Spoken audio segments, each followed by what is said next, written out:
हरिं कृष्णं श्रीवक्षं गरुडध्वजम् वाराहं पुण्डरीकाक्षं नृसिंहं नरकान्तकम् अव्यक्तं शाश्वतं विष्णुम् अनन्तम् अजमव्ययम् नारायणं गदाध्यक्षं गोविन्दं कीर्तिभाजनम् गोवर्धनोदरं देवं भूधरं भुवनेश्वरम्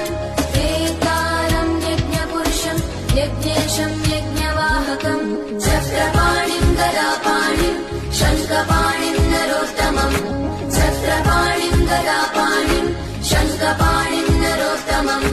वैकुण्ठं दुष्टदमनं भूगर्भं वेदवाससं त्रिविक्रमं त्रिकालज्ञं त्रिमूर्तिं नन्दिकेश्वरम्